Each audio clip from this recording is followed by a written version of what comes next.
Alrighty, season 5. Is that any good? Let's find out.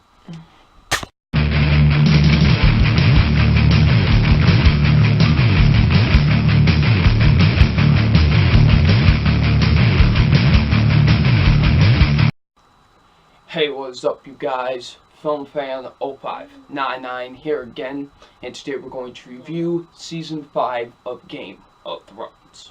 So, before we get into my review of Season 5 of Game of Thrones, I just want to let you know that there's going to be spoilers in this review. Of course, I go in depth with my TV show reviews, so there will be spoilers. So, if you haven't seen Season 5, or if you haven't seen Season 5, then don't watch this review. But if you have seen the season, or if you just don't care about spoilers, you can continue on watching. So let's begin. So, what Season 5 of Game of Thrones is basically about, it's about a lot of things are going on. First, you got Tyrion, he's being shipped off to see Daenerys Targaryen, and, Jaime's trying to get back his niece. Some things are going on with Cersei in King's Landing. So yeah, there's a lot of things that are going on in this season, as usually is with Game of Thrones. So, what did I think of Season 5? Now, I've heard some things about Season 5. A lot of people have said, this is the weakest season. It's not as great as the other seasons. It gets a little bit slow. I was like, okay. I was very optimistic in, seeing where Season 5 would go. And I will agree for the most part that, yeah, this is not that good of a season. I mean, it isn't bad by any means, but I will say it does tone down a little bit from, like, what the first 4 seasons did, because the first 4 seasons were fantastic, and this one is just kind of decent at best, really. It's kind of just a decent season at best. And I was kind of really disappointed in that, because this show has been consistently great, and then this just happens. You just get kind of just a decent season, really. So yeah. Well, not every show, not every show or movie series can have a fantastic, you're gonna have that one slip up, and I think this is that one slip up for Game of Thrones. So yeah. But I do like some things in this season, so let's get into what I did like. And first off being the acting. The acting is really good in this season still. I still think, most of the people do a really good job in this season. Of course, Peter Dinklage as Tyrion. He still was really good. I will admit he wasn't fantastic, but he was still really good. I still enjoyed him for the most part. He was still very enjoyable. Still, the same old Tyrion we're used to. And I did enjoy Peter Dinklage in this, and he did a very good job. So yeah, I really liked him in this season. He did a very good job as Tyrion. Of course, Nikolaj Coster-Waldau as Jaime. He was great. I want to say his storyline, or maybe his or Jon's, were like the best one in this entire season. And I thought he was just great. I really enjoyed him in this season. He did a very great job in my eyes. Leah Handy as Cersei Lannister. She does a great job as well. I really enjoyed her as well. She's still the same old jerk, Cersei, but she was still good. I still thought she did a good job. Kit Harington as Jon Snow, still very good as well. Emilia Clarke as Daenerys, I still thought she did a pretty good job. I still think she was solid in this season. I still really enjoyed her. I thought she was much better in this season than she was in last season. So that's a very much improvement to me. So I did think she did a very good job in this season. So yeah, the acting is really good in this season for the most part. I think everybody did a very good job in this season. So yeah, the acting's pretty solid. The action is pretty good as well for the most part. I do think the action is pretty well filmed for the most part. It, has some really good sword battles. The battle sequences, when they're needed, are really good too. I very much enjoyed those. So yeah, the action scenes were really good. The very atmospheric, the setting of the show is still really good. Still captures, the world of Westeros, and it still does a very great job of that. And I really like that in this season. It still captures the city, of Westeros very well, the world of Westeros very well, and still think they do a pretty solid job of that. Some of the writing was pretty good. I did like some of the writing. The writing was pretty solid for the most part in this season. The directing is still great. I still love the directing with the season. It still has some beautiful directing. very well shot. Very good cinematography. So yeah, do think the season does still have some very good directing in my eyes. Like I said, very well shot, very well, filmed and everything. Has some really good cinematography as usual with Game of Thrones. So yeah, I did think the season had some very good directing. Okay, so let's get into the moments, because, this is probably the best part of these TV show reviews I do. So let's get into the moments that I really think are worth talking about. Funny enough, the first moment, literally, we had to get to episode 6 for this season for me to get my first moment to talk about. Literally, three out of the 6 moments I'm about to talk about literally happened in the season finale. Like, the last 3 moments I'm going to talk about were literally in the season finale. That's how slow this season was. So yeah. So let's get on with this one first. First, both Ramsay and, Sansa, they both get married and everything. And really, Ramsay, I'll get more into it when I talk about my negatives. But I will say, for the most part, just for right now, for the most part, I didn't really find them that interesting in this season. And really didn't seem that menacing to me in this season. I'll get more into it once I talk about that. But this was really the one moment where I thought he was, the sickening and menacing villain that he's supposed to be. And this is when, he's like, take off your clothes to Sansa and stuff. And, Theon's about to walk out of the room, or Reek as he calls him now. And he's like, oh, no, Reek. You stay here. You're going to watch your sister become a woman. And it's like, oh, God. And, Ramsay practically rapes Sansa, and, Theon in that moment, he's just, devastated. He's bawling his eyes out. He's very devastated in that moment. And I will say it was a very, it was a sickening moment, but, it was very hard to watch because, you don't actually see her get raped, but you can just tell by Theon's look that it's just horrifying to watch. So yeah, that was a pretty solid scene. It really showed that Ramsay, can be a sicko, basically. So yeah. Next moment I want to talk about is what happens in episode 8. Now, episode 8 was probably my favorite episode in the entire season. It was just very great, very interesting, and this was what made this episode so fantastic in my eyes. So the last half hour, now this episode was exactly an hour long, actually. The first half hour, we go back and forth with some storylines, but the rest of the half hour of this episode, we're literally with Jon and the Wildlings, and, the White Walkers come. And it just, all hell breaks loose, basically, and it is just a massacre, and it's a brawl. And I loved it. It was great. It was definitely one of the best moments of this entire season. I absolutely loved it. It was just great seeing, the Crows and the Wildlings fighting off these White Walkers. It was just a very intense scene, you see everybody, a lot of people dying and everything. But the best moment, I think, in this entire sequence was when, okay, so Jon is basically fighting, I guess you could say, the mini-boss. The somewhat mini-boss of these White Walkers. And, anything that they were trying to fight with, he can break with, this ice, with this ice spike thing. And, Jon, he's trying to fight with his Valyrian steel sword. I hope I said that right. And, it's there goes the sword, I guess. But no, once it connects, but it doesn't break. It's still there. And both of them, both Jon and the White Walker, they're both in disbelief. They're like, wait, what? And then, Jon, I believe, he, ducked and he killed the White Walker. So, apparently, those dragon glass things are not the only things that can kill White Walkers. Apparently, Valyrian steel swords can also kill White Walkers. So, Jon, you got yourself a good sword on your hands, bud. So, yeah. The whole sequence was really good. I really enjoyed it. It was very well filmed, very well shot. The action was really great with that sequence. So I really liked that scene. It was very well executed. Now the next moment I want to talk about, this happens in episode 9. Yes, it happens in episode 9. They reopened these fighting pits, and Daenerys is watching these fighting, these people fighting and stuff in these fighting pits, and her old friend, who's played by, Ian Glenn, what we found out in season 4 is, he was spying on, he found out that she was being spied on by him. Oh my God. And, she was being spied on by him, and now he was banished from the city, and he's come back to fight in these fighting pits for his queen, because he just loves Daenerys that much that he's like, I still want to fight for her. And, it's a very cool sequence, the whole fighting pit sequence. I actually really liked it. But what made the sequence so great is, England does win the whole fight sequence and whatever.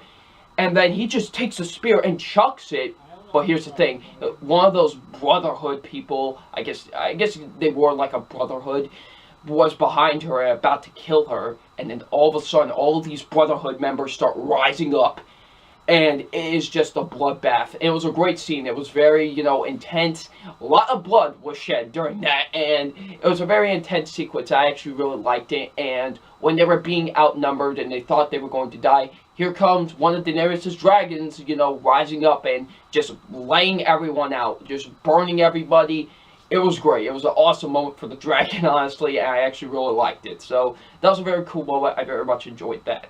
Now, next up, I want to talk about, Arya had to do the whole, faceless thing. She met back with the faceless man that helped her in Season 2, and, she wants to become no one. She wants to become one of the faceless warriors, I guess you could say. And, when she fails a certain mission that she was supposed to do, because she was supposed to kill someone, and she killed, another person that she wasn't supposed to kill, and basically disobeyed his orders. And for that, she gets punished. She's blind now. Now Arya's blind, and I'm very interested to see where they would take that in Season 6. Of, she's blind now. Now she can't see at all. So I'm very interested to see where that will go in Season 6. Now, the next moment I want to talk about is when, Jaime, was about to return his niece back to Westeros, back to King's Landing. That was a really nice, touching scene, actually. Jaime is just talking to his niece, and it was really good, and he wants to tell her a certain secret that's been going on, and, she's like, I already know. I know you're in love with Mom, your sister, but I'm glad that I'm your father. And it was just a beautiful scene, honestly. It was very touching and very emotional. And it was just something great for Jaime. I'm just glad, like I said, I didn't like Jaime in Seasons 1 or 2 because, he was just a big old jerk. But Seasons 3 and onward, Jaime's become one of my favorite characters because of scenes like this, just where he feels human. He's just a man that's broken. He's lost his arm. He's just, he's broken. And moments like this are just great, and I love that. So yeah, but also in this moment, blood starts coming out of her nose, and basically she's dying. It's because of the woman. I forgot her name, but she was the wife of Oberynth, and she's been wanting to get her revenge on the Lannisters, and this is practically her revenge on the Lannisters. So yeah, and the last moment I want to talk about, it's the final scene in Season 5. It's when Jon, Oliver, I believe that's the kid's name, or Ollie, I think that's what they call him. He comes in, he's like, hey, someone knows that your uncle is still alive, and he's like, oh, are you sure? And so he comes out, and, all the crows and everything, the Night's Watcher are all around it, and Jon stares at the sign, and it says traitor on it. And then Jon turns around and boom, gets stabbed. And, he goes for the watch. And just like, I think like 4 or 5 people just start gutting him and just is like, for the watch. And it's brutal. Like, it's like, oh my goodness. And then, Oliver is the last one to do it. He's like, for the watch. And that was the most heartbreaking one out of anything. Because, I get it. I get why he did it, because, he wanted to trust the wildlings, but Oliver's like, they killed my family. So, yeah, I can sort of understand it from his point of view, but Jon really had no other choice. He had to do that in order to, survive with, with these White Walkers coming along and stuff. So, I do feel bad that, I know the fate. Unfortunately, I already know what Jon's fate is, but I'm not going to say in the review, but I already know what his fate is, which sucks, but I already know what it is. But if I was to, if I didn't know what it was, I would be very shocked by this. I'd be like, what happens next. So yeah, I did really like that. It was just a very subtle way to end the season. Like it was very brutal. And then like I like how they did this like about a minute or two go silent and then the end credits happen because you're like, is something gonna happen? No, then the end credits happen. So yeah. Now let's get into my negatives because I do have a few negatives with this season. First being, most of the storylines were not that interesting for the most part, or really were not that interesting in the season. Like Tyrion's for the most part was not that interesting. Like him being traveled around and stuff, it just wasn't that interesting. I want to say once him and Ian Glenn get captured by these pirates, that's when it got really interesting. I was actually very invested in his storyline, but for the most part, I just didn't find anything interesting about his storyline. With Sansa and Ramsay and stuff, that wasn't that interesting either. Really, like I wasn't very interested in that. Like because both of the characters weren't really that interesting in that storyline. To be honest, I didn't find Sansa that interesting in that storyline, and Ramsay just kind of seemed very bland to me in this storyline. I didn't really enjoy him all that much. He wasn't that sick and, that sicko that he is in, like, seasons 3 and 4.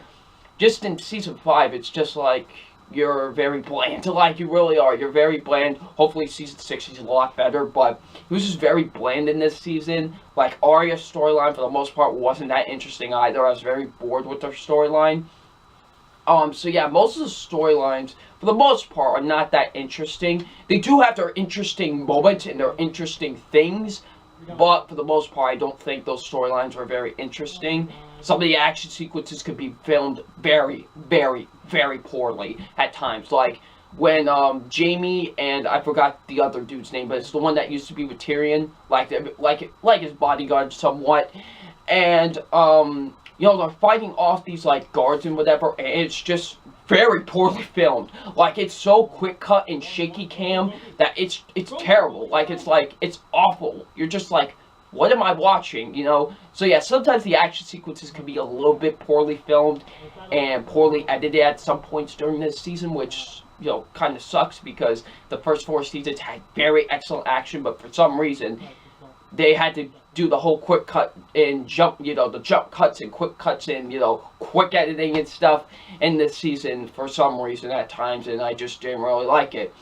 Some of the writing isn't that good at some points. Like, it's not terrible by any means, but it does feel kind of, kind of a little bit rubbish, if I want to say so. A little bit rubbish at times. It's just like, it's not that good. Like, sometimes the writing could not be that well with this season. I was just like, Also, I did think the season moved at a very slow pace at first. Like, the first 5 episodes of this season, they moved at a very slow pace. Like, episodes 1 and 2 were okay. I didn't like them at first, but when I really thought about it, I was just like, they were fine. Like, I enjoyed them at first, but then I really put some thought into it. I was just like, they weren't really that good, were they? No, they weren't. Like, they're not bad episodes, but episodes 3 through 5, they were so tough to watch because they were so boring. So the first half of the season is really boring and very uninteresting. But once we get to episode 6, it started becoming a little bit better. I started liking it a little bit more, but not that much, really. And lastly, the reason I didn't talk about this scene in my moments is because I have a huge issue with this scene. And, it's the whole shaming scene, with Cersei. Cersei gets thrown. But that's another thing. I was not interested at all in what was going on in King's Landing. And that's what usually has the best storylines. And I just wasn't interested at all in that. And Cersei gets thrown into this prison for committing a sin or whatever. And she confesses to that sin. And they're like, okay, you're going to go into the walk of shame basically now. And what took me out of this scene really badly was the obvious use of a body double. What do I mean by that? Now, what they did is that they kind of took Lena Headey's face and they put it on a body double, for the nude scene. They put it on a body double, and it's honestly painfully obvious. Like, when they do a close-up of her face, it looks like Lena Headey, but when they do a far-out shot, it looks completely obvious. I was just like, this is taking me out of a great scene because it's just so obvious that it's a body double doing this and not Lena Headey. It's just very terrible. Now, like saying, oh, like if an actor doesn't feel comfortable about showing his or her body on screen, fine, that's fine by me, but don't make it painfully obvious that's a body double doing the whole scene. Like, really, it looked terrible. It looked painfully obvious to me that was a body double doing this scene, and it ruined the scene for me. It ruined a great scene in my eyes. Like, Cersei deserved this. Like, I really think Cersei deserved all the bashing that she got during this scene. I was like, yes, she deserves this, because she's a nothing but a big old jerk. But, like I said, what took me out of the scene completely was the whole, obvious use of a body double, and that's what sucks. What was supposed to be such a great scene, turned out to be kind of terrible because of that one thing.